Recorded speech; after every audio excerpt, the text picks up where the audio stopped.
In 1957, the British Prime Minister Harold Macmillan proclaimed to the electorate, "You've never had it so good." And he had a point. Full employment, a growing economy, falling debt, record house building, rising wages, universal healthcare, and a growing sense that things were only going to get better. But can you imagine a politician trying to say that today?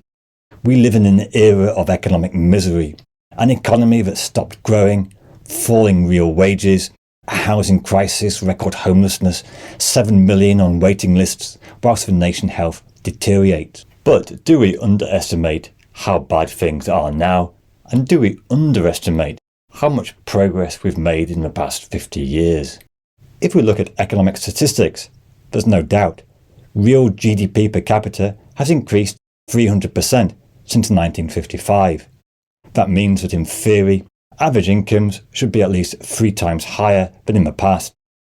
In 1960, Parliament reported the average weekly wage was £14, 2 shillings and 1 pence for a 48-hour week. In today's money, that is an annual salary of around £14,000. By comparison, today's average salary is £36,000. But would you like to try to live on the equivalent of £14,000 today? Yet, if we drill closer into the GDP per capita stats, we see an interesting development. In 2007, the UK lost its post-war trend growth rate. If the economy had kept growing by 2% a year, the average person will be around £11,000 a year better off. Now, if we go back to the 1950s, there were still very close memories of food rationing, but also the Great Depression, a period of very high unemployment, real poverty, no government benefits, even memories of a workhouse, which was the greatest fear of the working poor. By contrast to their parents' era, the 1950s felt a golden generation. But today's generation feel that they may be worse off than their parents. There's a growing sense that the growth we took for granted for so long is coming to an end, hence so much frustration. One's sense of well-being is determined very much by how do we feel compared to other people. If we are struggling to afford to pay the rent, whilst the wealthy get richer, it makes our relative poverty seem harder to bear. Certainly since the 1960s, inequality has sharply increased. Now, this was primarily in the Thatcher era of the 1980s, which saw growing income inequality. And this has been entrenched by rising wealth inequality too. Now, going back to the 50s and 60s, there was still a sense of we're all in this together. From the crisis years of the war, there was a legacy of trying to promote greater equality. Tax system was very progressive. For example, universal healthcare had just been set up.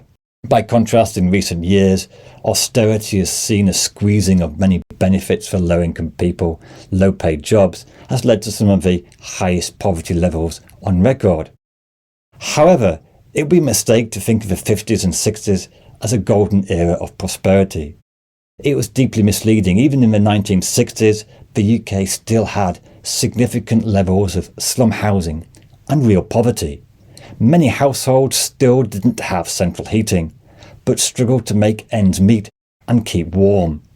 Life was a struggle, especially since many households only had one breadwinner, but more children.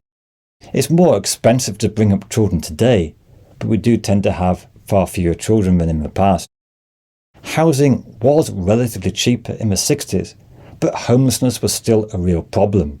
In the late 1960s, Ken Burns' film Cathy Come Home was a fictionalised account of the kind of homelessness that young people could experience, and the shocking ending of how a woman had children taken away because of economic misfortune. Now, one of the biggest revolutions of the past 4 or 5 decades is the growth of labour-saving devices that we perhaps take for granted. It's estimated that the humble washing machine has done as much to boost productivity as a microchip or internet. Even in the 1970s, many women would take their washing to public washrooms. Several hours a day were needed to do the cleaning, shopping and cleaning the house. The rise of labour-saving devices we may well take for granted, but it has freed up hours of unpaid work to do more profitable work. It's been a big factor in increasing female participation rates in the labour market. In 1951, female participation was just 39%. Today, it's 72%. And bear in mind, a lot of that unpaid work was not included in real GDP, but was real drudgery. Nowadays, we don't even have to go shopping. I often get my groceries and shopping delivered online straight to the door. So effectively, I can spend more time uploading videos to YouTube to make $10 an hour. Who says the modern era is difficult? Also today, we have a much greater choice of products that we didn't have in the past. You buy a smartphone, you don't need to buy an alarm clock or watch or countless other things that you have on your phone. Until 1982, there were only 3 TV channels in the UK, and most of it was rubbish. You couldn't watch a YouTube video on how to mend a broken watch. Even in the mid-1980s, I remember watching the snooker on my grandma's black and white TV, 13-inch screen which took a couple of minutes to warm up. Today we have access to just about anything you are interested in. Perhaps now the problem is more a surfeit of information, a deluge of social media that is affecting people's health. But whilst this atomistic existence of a social media age might be boosting productivity and GDP, is this modern internet age losing its sense of community? Even if I do go to Tesco's to buy some shopping, I use a self-checkout scanner and don't really talk to anybody. At least those washerwomen had a sense of community that is perhaps being lost today. Certainly work patterns are shifting. The traditional working class jobs like mining and steel workers really created a sense of a close-knit working class community, and that's missing in today's 0-hour contract Deliveroo style economy. Certainly for many former mining towns, the closure of industries which once dominated a town has led to a fracturing of those communities, a rise in social problems, and much less sense of pride in work. And that kind of community spirit cannot easily be measured in monetary terms. But even with that, is it a mistake to romanticize those old working class jobs like steel workers and coal miners? The reality is that coal mining was dirty, dangerous work which left miners often with ill health. If you had to choose between a career as a coal miner or working in a coal centre, which would you prefer? In 1950, there were 700,000 people employed in the coal industry. Is it such a bad thing that this is no longer the case? Now, one of the biggest problems of a modern economy is the housing market. In many ways, young people are facing a more difficult situation than their parents' generation. For much of the post-war period, house prices were around 3 to 4 times income. In other words, quite affordable.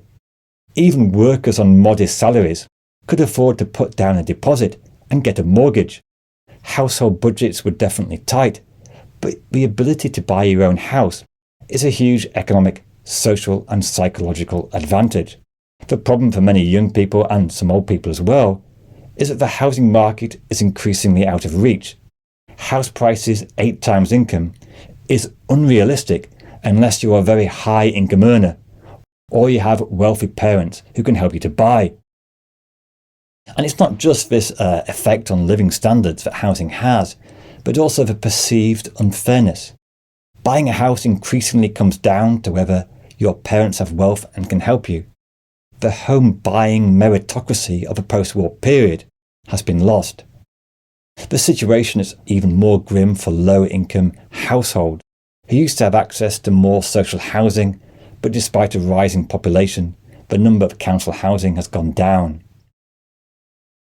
Now, one big benefit of a current economic climate is low unemployment. Jobs may be low paid, insecure and even part-time, but in the past we had periods of really high unemployment, which is devastating to those affected. Unemployment is psychologically the worst economic thing that can happen to you. Unemployment, of course, was very high in the 1930s, but even in the 80s and early 90s, it was close to 10% for much of that decade. Now, the modern day problem is perhaps not so much about unemployment, but a growing economic inactivity. In particular, there has been a worrying rise in the number of people with long-term sickness, often young people too. However, recent problems aside, a really big boon of the past 5 decades has been an increase in life expectancy, 67 in 1950 to 82 in 2020. This is a remarkable achievement, a reflection of better healthcare, better treatments, and reduced child mortality rates. An indicator of how the nation's health has improved is a dramatic fall in infant mortality rates, from 29 per 1,000 in 1952 to just 3.4 today. Yet this increase in life expectancy has ironically created a headache for government finances. Combined with a precipitous drop in birth rates, all Western societies are facing an ageing population, which is giving governments more difficult choices. In the post-war period, the government could spend more on healthcare and education due to economic growth and declining spending on defence. Not only were real wages rising, but there was more government spending on schools, hospitals, roads, all the things we like to see the government spend money on. Yet now, government finances are increasingly constrained by these demographic factors. There's a real sense that not only are incomes stagnating, but the public sphere is struggling. Taxes as a share of GDP are rising to record levels. We have longer waiting lists, public services are fraying at the edges, and there's a real shortage of money. And this public sector decline reflects a lot of the growing sense of things are getting worse. The change in fortunes can be seen in the trajectory of national debt. In the late 40s, it peaked at 240% of GDP. It then fell steadily for many decades until the early 1990s, reaching a very low level. But since then, it's risen, and it's forecast to keep rising because of all the demographic pressures. Now, partly due to these demographic pressures and ageing population, immigration patterns have changed in recent years. Now, of course, in the 50s and 60s, we had high levels of migration from Commonwealth countries, but net migration was actually quite close to zero because many native-borns wanted to leave the UK, go and live in places like Australia or Canada. But the past few decades have seen much higher rates of net migration, putting upward pressure on housing costs, even if some of the types of migration does provide a net fiscal benefit to the Treasury. Now, when we think of the 1950s, we tend to think of bucolic countryside scenes. But in 1952, London suffered from a great smog, which saw the deaths of 12,000 people and many more suffering long-term health conditions. This led to the Clean Air Act of 1956, which meant coal could no longer be burnt in towns and cities. And this did go a long way to improving air quality, certainly less soot around. In the 50s and 60s, coal was still king. Most of the rail network was powered by steam until the mid-60s. But the steady decline of the coal industry has meant that UK CO2 emissions have been declining despite higher GDP. Now, there are still issues of invisible pollution, ammonia and nitrogen dioxides. Human-made pollution is still estimated to kill between 28 and 36,000 people a year. But some progress since those smog days of the 50s. Some people say that the 1960s was the golden era of driving. New motorways, wider roads, mostly empty, and without all the innumerable speed cameras, road humps, and congestion we see today. But even in 1961, 70% of households did not have access to a car. Today that's just 22%, with car travel becoming the dominant form of transport within the reach of most people. And despite a 600% rise in the number of kilometres travelled by car, road fatalities have fallen sharply, from a peacetime peak of 8,000 a year in 1966 to just 1,600 in 2023. Seatbelts, speed limits, better car design have all played a role in reducing fatalities, and it's a real boon of recent decades. Health and safety gone mad, some people complain about, but the fall in fatalities is a big benefit. There's much disquiet at the new 20 mile per hour speed zones, but they will reduce fatality rates even more. Slightly less good is the rising cost of public transport, with buses and trains becoming more expensive, rising faster than inflation. And despite all the growing transport bottlenecks because of a rising population, the UK has definitely found it difficult to build things. The flagship HS2 is symbolic of a very high cost and lengthy delays in building anything in the UK. Victorian navvies were building miles and miles of railways every month using just manual labour. Today we have to spend years on just planning procedures. Seatbelt legislation saved lives, but legislation to protect their bats cost an estimated £100 million just for a custom-built tunnel, making it more difficult to ever build projects like HS2 again. You can't imagine the Victorians doing that. In the post-war period, university education was the preserve of a small section of society, usually male and wealthy families. In 1952, just 23,000 women were at university. Today it's 1.6 million. And this rise in student numbers has given much greater opportunity for young people that was previously closed. But it has come at a cost, literally because the costs of tuition fees, which was once nearly free, are now £9,500 a year. Unsurprisingly, the average student debt has increased in England and will almost certainly keep rising. And if you graduate with debt of £45,000 and you're trying to save for a housing deposit, high marginal tax rate for graduates makes life very difficult. So are things better than in the past? Well, if they are, why do taxes keep rising? This video goes into more detail about why taxes keep rising. But I can't finish this video without remembering the words of my Yorkshire grandfather, because he used to tell me, "Son, you have no idea how lucky you are. When I was a lad, we used to dream of being able to live in a house. We used to have to get up at 6 o'clock in the morning, work 16 hours a day down mine, pay mine owner privilege for working there, and when we got home, all we got was a crusty loaf of bread.